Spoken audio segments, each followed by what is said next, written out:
Good morning friends, मैं विशाल आर्य career maker academy के YouTube channel पर आपका हार्दिक स्वागत करता हूं।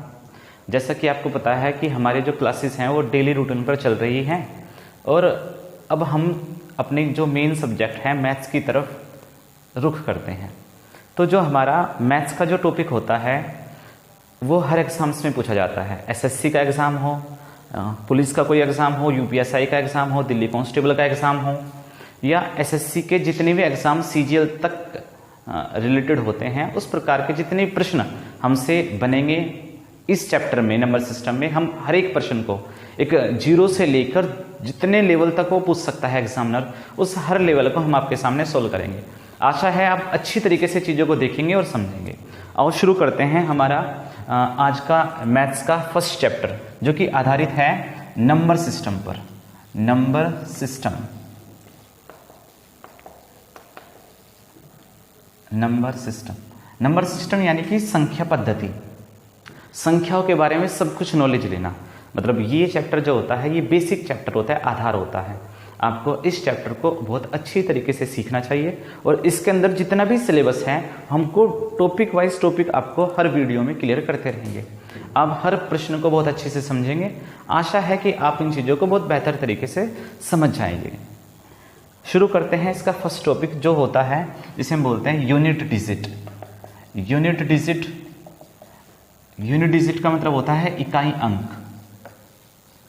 इकाई अंक, या अगर हम इसे साधारण भाषा में कहें तो इसे बोला जाता है अंतिम अंक।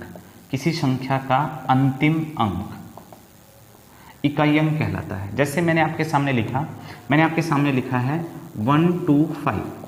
तो इस संख्या में अभी 3 अंक हैं। इसे बोलते हैं हम इकाई, इसे बोलते हैं दहाई, इसे बोलते हैं सैकड़ा।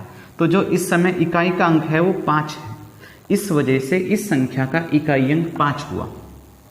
या हम ऐसे बोल सकते हैं इस संख्या का जो अंतिम अंक है वो 5 है। अंतिम अंक 5 होने की वजह से इसका इकाई अंक कहलाया। जैसे मैंने आपके सामने संख्या लिखी 25739। इस संख्या में जो अंतिम अंक है वो 9 है। इस वजह से इस संख्या का इकाई अंक 9 है। हमारे एग्जाम्स में इससे छोटे छोटे प्रश्न पूछे जाते हैं और जैसे ही प्रश्न एग्जाम का लेवल थोड़ा सा बढ़ता है तो प्रश्न पूछने का जो तरीका है वो थोड़ा बदल जाता है। जैसे मैंने आपके सामने अभी लिखा, अगर मुझे जैसे एक एग्जाम्पल के तौर पर मुझे ये बताना है 24 × 26 × 29 में इकाई का अंक क्या होगा, तो हम इसकी गुना तो नहीं कर पाएंगे, लेकिन इस गुणनफल में आपसे पूछा जाएगा कि में अंतिम अंक क्या है, अंतिम अंक क्या है। और आपको अगर इसमें अंतिम अंक या इकाई अंक बताना है तो सिर्फ आप इनके इकाई अंकों की ही मल्टीप्लाई या गुना कर लीजिए। जैसे मैं 4 की गुना करता हूँ, 4 × 24, 24 का 4 और 4 × 36। तो 36 का जो अंतिम अंक है वो 6 है। मतलब इस गुणनफल में जो इकाई का अंक कहलाएगा वो 6 कहलाएगा। ये इस प्रकार के छोटे छोटे प्रश्न होते हैं जो एग्जाम में पूछ ले जाते हैं। धीरे धीरे इन प्रश्नों का जो लेवल है वो एग्जाम पॉइंट ऑफ व्यू से बढ़ता चलता है। बस आप चीज़ों को अच्छी प्रकार से समझते चलिए। धीरे धीरे मैं आपको हर एक बात से रूबरू कराता चलूँगा। जैसे मैंने आपके सामने लिखा है एक छोटा सा प्रश्न। जैसे आपके एग्जाम में पूछा गया कि 1 × 3 × 5, 5 × 7, 7 × 9, 9 × 11, 11 × 13 और ... 999 में अंतिम अंक क्या होगा। थोड़ा सा हम धीरे धीरे अपने लेवल को अच्छे प्रकार से बेसिक टू हाई लेकर चलेंगे। देखिए ध्यान से, जैसे मैं इनकी मल्टीप्लाई अगर करता हूं और मुझे ये बताना है कि इस विस्तारित रूप में गुणनफल में अंतिम अंक क्या होगा, तो हम जैसे गुना करते हैं 1 × 3, 3 × 5 = 15 का 5, 5 × 7 = 35 का 5, 5 × 45 का 5। फिर एक बात हम देख रहे होंगे यहाँ पर कि यहाँ पर जो गुणनफल है वो 1 से लेकर 999 तक है। इस बात को हम भली भांति समझते हैं कि इतनी बड़ी कैलकुलेशन करना पॉसिबल नहीं होता।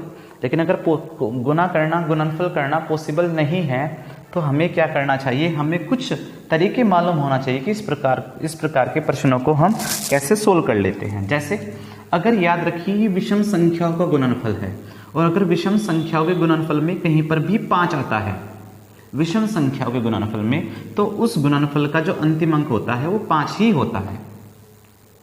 इस बात को गौर करना कि अगर विषम संख्याओं का गुणनफल है और उनमें कहीं भी 5 है तो गुणनफल का अंतिम अंक 5 बन जाता है। जैसे अगर मैं 5 की गुना 1 में करता हूँ, मैं 5 की गुना 3 में करता हूँ, मैं 5 की गुना 5 में करता हूँ, मैं 5 की गुना 7 में करता हूँ, मैं 5 की गुना 9 में करता हूँ, तो आप एक बात देखेंगे यहाँ पर कि सबका जो अंतिम अंक है वो 5 ही आएगा। 5 का 5, 5 तिया 15, 5 पंजो 25, 5 सते 35, 5 ने 45। जो अंतिम अंक है, लास्ट डिजिट है, जिसे हम यूनिट डिजिट बोलते हैं, वो 5 ही आई। तो इस बात से पता चला कि अगर हम इन सब की मल्टीप्लाई करेंगे तो जो अंतिम अंक आएगा वो 5 ही आएगा, क्योंकि ये विषम संख्याओं का गुणनफल है। आगे देखते हैं। आपके सामने मैंने लिखा है यहाँ पर अगला प्रश्न। जैसे मैंने यहाँ पर लिखा 2 गुना 4 गुना 6 गुना 8 dot dot dot dot dot dot dot 958। आप इसमें थोड़ा चेक करिए कि बताइए कि मुझे कि इसमें गुणनफल का अंतिम अंक क्या होगा। आपके पास 10 सेकंड है सोचने के लिए।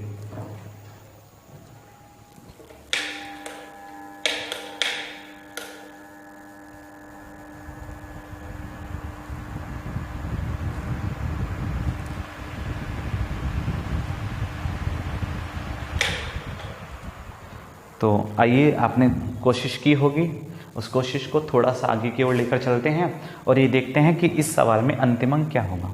तो हम देख रहे हैं यहाँ 2 है, यहाँ 4 है, यहाँ 6 है, यहाँ 8 है। तो अगर आप थोड़ा सा ध्यान से देखें तो आने वाला जो अगली नंबर होगा वो 10 होगा। जैसे मैंने आपको 5 के बारे में बताया, ऐसे 0 के बारे में भी है। याद रखिएगा, अगर कभी भी गुणनफल में 0 आ रही हो और वो किसी भी संख्या के पीछे हो तो हमेशा याद रखने वाली एक बात होती है, ये 0 जो होती है गुना करते वक्त हमेशा इकाई अंक का रूप धारण कर लेती है। मतलब 0 एक ऐसा नंबर है, अगर वो किसी भी संख्या के साथ में गुना होता है तो हमेशा लास्ट में यानी कि आखिर में जाकर बैठ जाता है और इकाई अंक का रूप ले लेता है। एग्जाम्पल के तौर पर जैसे मैंने आपके सामने लिखा 25 गुना 30, तो हमें क्या करना होता है, हम सिर्फ 25 के और 3 के मल्टीप्लाई करते हैं, इसकी मल्टीप्लाई नहीं करते, इसे तो एंड में लिख देते हैं। इसी प्रकार से 0 एक ऐसा नंबर है जिसकी मल्टीप्लाई अगर बीच में आती है तो वो एंड में जाकर ही बैठता है। इस प्रकार के प्रश्न बहुत छोटे होते हैं लेकिन लॉजिक छिपे रहते हैं, क्योंकि हमें ये चीज़ छुपा ली जाती है। इस वजह से बच्चे को एग्जाम में इन प्रश्नों को करने में थोड़ी सी कठिनाइयाँ हम गलती कर देते हैं। आगे इस रूप को थोड़ा सा आगे की ओर बढ़ाते हुए हम चलते हैं और हम देखेंगे कि जैसे मैंने अभी तो आपको एक टॉपिक बताया, आगे ये हमें घात के रूप में या घातों के रूप में इससे प्रश्न पूछे जाते हैं। घातों के रूप में, घातों के रूप में मतलब पावर्स के रूप में, कि हमसे जब पावर्स के रूप में प्रश्न पूछे जाते हैं तो इनका थोड़ा जो रूप होता है वो बदल जाता है। कैसे? जैसे आपके सामने प्रश्न पूछा जाएगा कि 100 की पावर 739 प्लस 237 की पावर 149 में, कि मतलब जब इनका एडिशन करेंगे तो अंतिम अंक क्या होगा। उन चीज़ों को ध्यानपूर्वक समझेंगे कि पावर्स के रूप में अगर करना हो तो हमें क्या करना होता है। नजर सामने याद रखिए, पेपर में प्रश्न कई सारे होते हैं, किसी पेपर में 20 प्रश्न होते हैं, किसी में 25 होते हैं। मैथ्स एक ऐसा टॉपिक है जिसमें प्रश्नों को अगर बच्चा सीख लेता है, अच्छी प्रकार से सीख लेता है, तो ऐसे प्रश्नों के अंदर मैथ्स में हमेशा कंप्लीट नंबर मिलते हैं। अगर आपने मैथ्स को बहुत अच्छी तरीके से प्रायोरिटी दी है, लेकिन अगर आप मैथ्स को रीजनिंग को प्रायोरिटी नहीं देते हैं तो आपके जो मार्क्स हैं वो हमेशा कम रहते हैं। याद रखिएगा, मैथ्स का और रीजनिंग का सिलेबस कम है और यहाँ पर एक्यूरेसी प्रश्नों को होने की ज़्यादा होती है। जीएस में काफ़ी मेहनत करने के बाद इतने नंबर मिलते हैं जितने नंबर आपको मैथ्स और रीजनिंग में श्योरिटी होती है कि अगर आप 40 प्रश्न आए, जैसे दिल्ली कांस्टेबल के अगर हम पेपर की बात करें तो उसमें 40 प्रश्न आएंगे और उन 40 प्रश्नों में अगर आप अच्छी प्रकार से मेहनत करें तो आप पूरे में से पूरे नंबर भी ला सकते हैं। देखिए ध्यान से, जैसे अंतिम अंक निकालना है मुझे कुछ का, नज़र सामने जैसे मैंने यहाँ पर लिखा 0 1 5 6।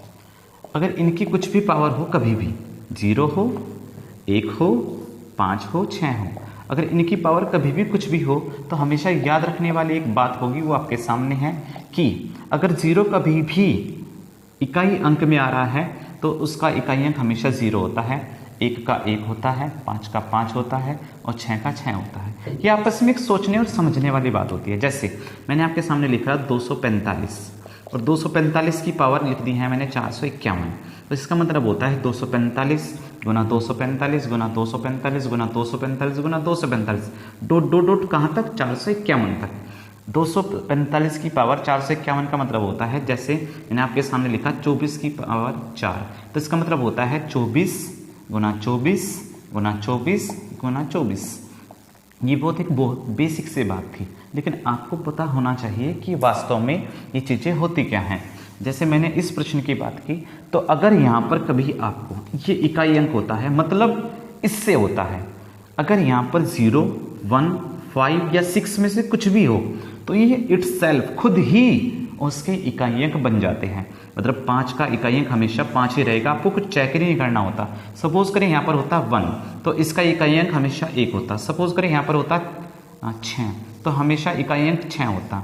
अगर हमें इसे कुछ चेक करने, यहाँ पर पावर में कुछ भी हो, x y z, यहाँ पर कुछ भी हो, पावर कुछ भी हो, 1 से लेकर कुछ भी, तो आपको कुछ चेक नहीं करना है, सिर्फ ये इकाई अंक चेक करना होता है कि ये वास्तव में क्या है। अगर ये 5, आंसर 5, ये 1, 5 या 6 या 0 में से कुछ भी हो, यही स्वयं ही इकाई अंक होता है। नेक्स्ट क्वेश्चन देखते हैं आगे। जैसे मैंने आपके सामने लिखा 4 और 9 का केस होता है। 4 और 9, 4 और 9 का केस क्या होता है उसे ध्यान से समझेंगे।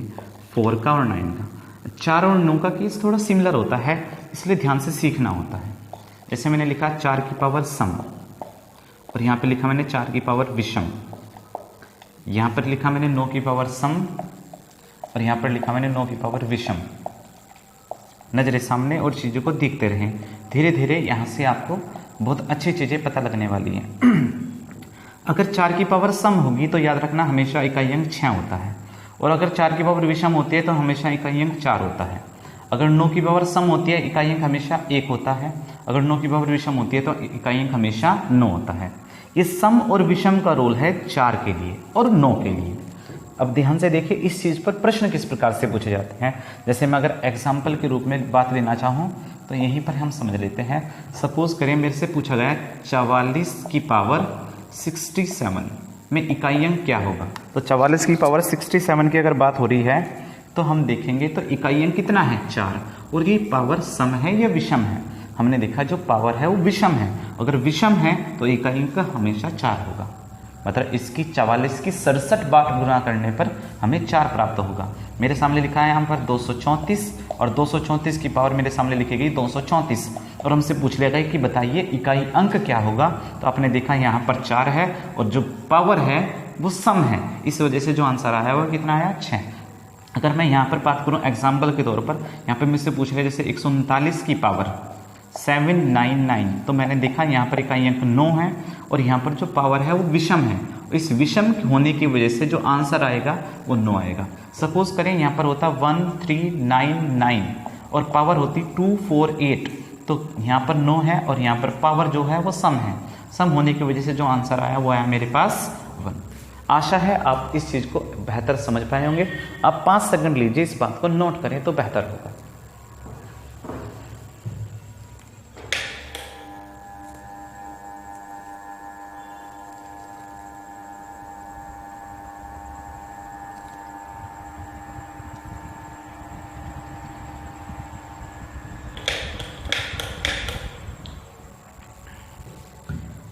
आइए देखिए आगे की तरफ चलते हैं। इस जो हम पढ़ रहे हैं इसको थोड़ी बातों को आगे लेकर चलते हैं। जैसे अभी आपके सामने ये चीज़ें हो रही हैं। अब अगर मैं बात करूं इस चीज़ की, जो हमारे पास 1 से लेके 10 तक नंबर होते हैं, हमने उनमें से 6 को कवर किया, बाकी रह गए हैं हमारे पास 2, 3, 7 और 8। 2, 3, 7, 8 को अगर हम देखें तो ये 4 नंबर ऐसे हैं जिसमें हमें थोड़ा सा 2-3 सेकंड का एक्स्ट्रा काम करना होता है। वो क्या होता है, सपोज कीजिए आपसे किसी ने पूछा कि 2 की पावर 50 में इकाई अंक क्या होगा, में इकाई अंक क्या होगा।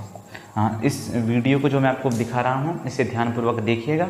उसके बाद मैं आपको 5 से 10 सवाल देकर जाऊँगा जिनका आप या तो कमेंट बॉक्स में आंसर दे सकते हैं या आप मुझे पर्सनली व्हाट्सएप पर मैसेज करके आप मुझे इनका आंसर बता सकते हैं कि इन प्रश्नों का आंसर क्या होगा। ये बाद में मैं आप पर देकर जाऊंगा, जिससे कि आप थोड़ा सोचें और आपको ये पता चले कि वास्तव में मुझे इस चैप्टर में यूनिट डिजिट से रिलेटेड कितनी नॉलेज है नजरे सामने। इस नंबर पर करना, वरना कमेंट बॉक्स में आप आंसर करना कि क्वेश्चन का नंबर डाल देना और उसका आंसर डाल देना, जिससे मुझे पता चले कि वास्तव में आपने वीडियो को देखा है और आपने मेहनत की है नजरे सामने। जैसे मैंने लिखा है यहाँ पर 2 की पावर 50 में इकाई अंक क्या होगा। तो याद रखिए, पहले हमें देखना होता है इकाई अंक में 2 है, तो ऐसे प्रश्नों में हमें पावर की सिर्फ बाद के 2 अंक लेने होते हैं। इस पावर में 2 ही अंक हैं और इस पावर को 50 को हमें 4 से डिवाइड करना होता है।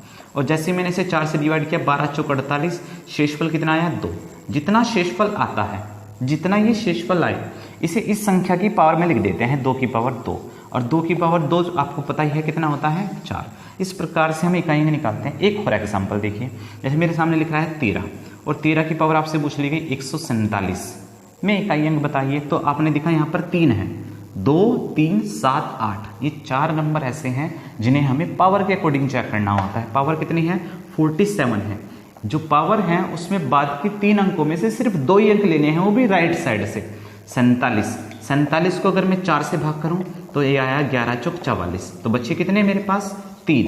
जितने शेषफल में बच जाएं उससे से 3 की पावर में लिखना होता है, 3 की पावर 3, और 3 की पावर 3 होता है 3 3 9 3 27, और 27 में जो यूनिट डिजिट होती है वो कितनी होती है 7। एक एग्जांपल और लेते हैं, ध्यान से देखते रहिए। यहाँ पर लिखा है, जैसे मैंने आपके सामने लिखा 1 2 7 की पावर 4 9 3 8 4 2, ठीक। हमें मतलब किसी से नहीं है, इसमें हमें इकाई अंक बताना है कि अंतिम अंक क्या होगा, यूनिट डिजिट बतानी है, द लास्ट डिजिट। हमने देखा यहाँ पर है 7 और यहाँ पर है 42, तो हमें इस 42 को 4 से डिवाइड करना है। जैसे मैंने इसे भाग किया 10 चौक 40, शेषफल कितना बचा 2। जितना शेषफल बच जाए इस 7 की पावर में लिखना है, 7 की पावर 2, और 7 की पावर 2 होती है 49, और 49 में जो अंतिम अंक है वो कितना है 9। ये इस प्रकार के हमसे छोटे छोटे प्रश्न जो है वो पूछे जाते हैं, और यही हमारा इसका बेस है, आधार है। अब मैं आपको कुछ प्रश्न दे रहा हूँ जो आपको सोल्व करने हैं और समझने हैं। उनके जो क्वेश्चन और जो अच्छे प्रकार के लेवल वाले क्वेश्चन हैं वो नेक्स्ट वीडियो में मैं आपके सामने लेकर आऊँगा। उन प्रश्नों को फिर हम अच्छी प्रकार से सोल्व करेंगे। मैं आपके सामने कुछ प्रश्न लिख देता हूँ जिनके आंसर आप कमेंट बॉक्स में दीजिएगा। जैसे पहला प्रश्न आपके सामने लिखा है कि 12 की पावर 4 6 8 4, इसमें बताना है हमें इकाई अंक क्या होगा। क्वेश्चन नंबर 2 आपके सामने लिखा है 1 4 8 8 की पावर 3 9 4 0 7 6 में इकाई अंक क्या होगा। आपके सामने प्रश्न लिख रहा है कि आपके सामने मैंने प्रश्न लिखा फैक्टोरियल 1 प्लस फैक्टोरियल 2, इसे फैक्टोरियल बोलते हैं, factorial 3 plus factorial 4 plus factorial 5 dot dot dot dot factorial 99 में इकाई अंक क्या होगा। मैंने आपके सामने प्रश्न लिखा 44 की पावर 45, 44 की पावर 45 की पावर 46 में इकाई अंक क्या होगा। मैंने आपके सामने लिखा प्रश्न 79 की पावर 79 की पावर 79 में इकाई अंक क्या होगा। मैंने आपके सामने 5 सवाल लिखे हैं, 1 2 3 4 5, और मैं इनके नंबर भी डाल देता हूँ 1 2 और 3, और प्रश्न नंबर 4 और प्रश्न नंबर 5। 1 2 3 4 और 5, इन प्रश्नों को आपको सोल्व करना है और कमेंट बॉक्स में आंसर देना है। मैं आपके आंसर का वेट करूंगा। आशा है आप इन प्रश्नों को सोल्व करेंगे और इनका आंसर मुझे देंगे। एक बात और समझ लीजिए ध्यान से, जो भी बच्चे दिल्ली कांस्टेबल की या यूपीएसआई के लेवल के पेपर की तैयारी कर रहे हैं वो मैथ्स और रीजनिंग को स्ट्रॉन्ग रखना। दिल्ली कांस्टेबल के अंदर 40 नंबर का मैथ और रीजनिंग का पोर्शन है। आशा है कि 40 में से 40 की कोशिश करेंगे। देखिए, वर्दी आपको पहननी है, नौकरी आपको लेनी है, तो पढ़ने की जिम्मेदारी भी आपकी ही होगी। एक टीचर जिस भी टीचर से आप पढ़ रहे हैं, याद रखिएगा वो टीचर आपके साथ हमेशा 100% मेहनत करता है और वो हजारों बच्चों के साथ मेहनत करता है। लेकिन याद रखिए जिम्मेदारी आपकी है, नौकरी आपको ही लेनी है, तो ये जिम्मेदारी भी पढ़ाई की आपको ही उठानी पड़ेगी। चाहे किसी भी तरीके से पढ़िए, कितने भी घंटे पढ़िए, लेकिन सही पढ़िए, अच्छा पढ़िए जो आपके पेपर के लिए रिलेवेंट हो। उस चीज़ों को मत पढ़ना जो पेपर से रिलेवेंट नहीं है। कभी आप ऐसी चीज़ों को पढ़ लें जो पेपर में कम पूछी जाती है और आप उन चीज़ों को पढ़ते रहें और आप सिलेक्शन से काफ़ी दूर हो जाएं। मेरी आशा ये है कि जितने भी बच्चे मेरे साथ जुड़े उनका बिल्कुल सिलेक्शन हो और मैं उन चीज़ों को बच्चों को पहुंचा सकूं जो पेपर में आपसे रिलेवेंट हैं। Thank you so much.